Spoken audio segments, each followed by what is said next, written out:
Hi friends, இதான் நம்மளோட stop. இது கடை.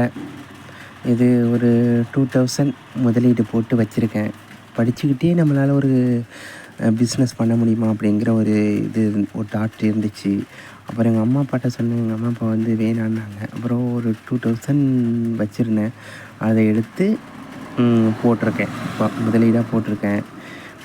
நான் வச்சு ஒரு 2 டேஸ் ஆகுது. இப்போ தான் நான் வந்து வீடியோவே போடுறேன். போட முடியலை, படிச்சுக்கிட்டு இருந்தது. அப்புறம் அம்மா அப்பாவுக்கு ஒர்க்கெல்லாம் பார்த்துக்கிட்டதுனால போட முடியலை. பாருங்கள் எப்படி பண்ணுறேன்னு. இப்படி தான் நம்ம பொருளெல்லாம் அடுக்க ஆரம்பிக்கணும். ஒவ்வொன்றா கரெக்டாக நம்ம அடுக்கத்தான் நமக்கு வந்து கரெக்டாக தெரியும். நான் ரொம்பலாம் முதல் போடலை. 2000 மட்டும் தான் போட்டிருக்கேன். பாருங்கள், இப்போ வந்து நமக்கு தெரிஞ்ச மாதிரி அடுக்கிக்கணும். கொஞ்சம் தான். இப்போ ஒரு சவுக்காரத்தில் ஒரு 12, அதாவது துணி துவைக்கிற சோப்பும்பாங்க அதை. அப்புறம் வந்து சோப்பு இதெல்லாம் கொஞ்சம் கொஞ்சம் ஒரு 12 பீஸு. ரொம்ப வாங்கி வைக்கல, பார்த்துக்கோன்ட்டு. இது சர்ப்பும் ஒரே ஒரு சரம் தான் வாங்குகிறேன்.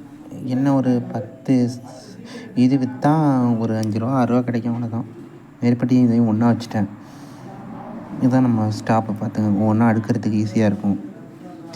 ஒன்று அடிக்கிட்டேன். அது ரொட்டி. இது 2 ரொட்டி தான். இது பலுங்கி வச்சேன். இது அந்த இது வச்சது. நமக்கு முடிஞ்சிருச்சு. நம்மளால் ஏதாச்சும் ஒரு இது பண்ணணும் அப்படிங்கிறது. படிச்சுக்கிட்டே நான் பண்ணணும்னு ஏன் நினைக்கிறேன்னா, நமக்கு வந்து ஃபோன் கார்டு போட முடியலை. எங்கள் அம்மா அப்பாட்ட கேட்க வேண்டியதாக இருக்குது. எத்தனை நாள் தான் நம்மளும் அம்மா அப்பாட்டே கேட்டுக்கிட்டு அவங்களுக்கு தொந்தரவுலாம் பண்ணிக்கிட்டு. நம்மளால் முடிஞ்சிருச்சு. அதாவது நம்ம கடை வந்து எப்படின்னு கேட்டிங்கன்னா, திறந்தே இருக்காது எனி டைமும். இப்போ வந்து பொருள் வேணும் அப்படின்னு வந்து கேட்பாங்க. நம்ம அதை வந்து திறந்து எடுத்து கொடுக்க வேண்டியதான். நம்ம பக்கத்தில் பசங்கள்லாம் இருக்காங்க. இந்த பையனுலாம் கூப்பிட்டு வாங்கிக்குவாங்க நம்மள்கிட்ட. அதனால் நான் வச்சுட்டேன். கொஞ்சம் கொஞ்சம் நமக்கும் படிக்கணும்ல. படிக்கணும், அம்மா அப்பாவுக்கும் வேலை பார்க்கணும், 2 இருக்குது. அதனால் நம்மளால் இதையும் பண்ணணும், அதையும் பண்ணணும், எதையும் விட்டுறாமல் பண்ணணும் அப்படின்னு தான் பண்ணிக்கிட்டு இருக்கேன். இப்போ படிச்சுட்டு லைப்ரரி படிக்க போகிறேன். படிச்சுட்டு வரும்போது இது பொருளுக்கு தேவையான கடைக்கு ஸ்டாப்புக்கு தேவையான பொருளெல்லாம் வாங்கிட்டு வந்துடுவேன். நான் இல்லாத டயத்தில் எங்கள் அம்மாவை பார்த்துக்குவாங்க. எங்கள் அம்மாவும் அப்பாவும் பார்த்துக்குவாங்க. இந்த கடையை ஒன்று நான் இப்போ ஆரம்பிக்கலை. கொரோனா ஃபீடு 2 இயர்ஸ் நான் கடை வச்சு தான் இருந்தேன். அப்புறம் வந்து படிக்கணும். அப்புறம் காலேஜ் படிச்சுக்கிட்டு இருந்தனால அதை விட்டுட்டு நம்ம வந்து படிக்கணும் அப்படிங்கிறதுக்காக போயிட்டேன். அப்போலாம் நல்லா சூப்பராக ஒன்றுச்சு. வீட்டுக்குள்ளேயே வச்சு விற்றுக்கிட்டு இருந்தேன். பக்கத்தில் ஃப்ரெண்ட்ஸ்லாம் வாங்கிட்டு போயிருந்தாங்க. அப்புறம் சில சூழ்நிலையால் வைக்க முடியலை. அப்புறம் எங்கள் அப்பாவுக்கு வேறு முடியலை. அதனால அதை விட்டுட்டேன். அப்புறம் தான் ஏன் நம்ம மறுபடியும் பண்ணக்கூடாது, படிச்சுக்கிட்டு தானே இருக்கோம், நம்ம அப்படியே இதையும் பண்ணுவோம் அப்படின்னு ஒரு 2000 ரூபா முதல் போட்டு நான் ஆரம்பிச்சிருக்கேன்.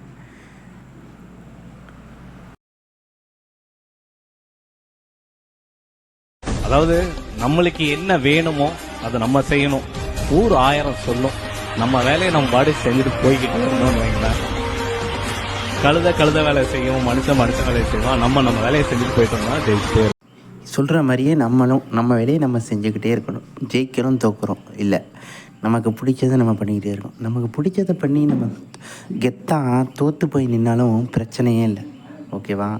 அதே பிடிக்காததை செஞ்சு வெற்றி பெறுவதும் நல்லது தான். ஆனால் வந்து நமக்கு வந்து பிடிச்சதை வந்து செய்யணும் எதுவாக இருந்தாலும், ஓகேவா? எனக்கு வந்து ஒன்று பிஸ்னஸ் மேன் ஆகணும், அப்படி இல்லைன்னா கவர்மெண்ட் ஜாப். ஆனால் எனக்கு முதல்ல நான் சொல்கிறேன், எனக்கு கவர்மெண்ட் ஜாப் தான் முக்கியம், ஓகேவா? இது அன்றைக்கி விற்றுட்டு மறுநாள் வந்து எவ்வளோ வியாபாரம் பண்ணியிருக்கேன், எவ்வளோ சம்பாதிச்சிருக்கேன்னு பாருங்களேன். ஒரு 2 நாள் கழிச்சு, இது கடை வச்சதுலேருந்து இது 2 நாள் கழித்து தான் அந்த காசு கிடைச்சிச்சு. அவ்வளோதான், கொஞ்சம் கொஞ்சமாக சம்பாதிச்சது தான்.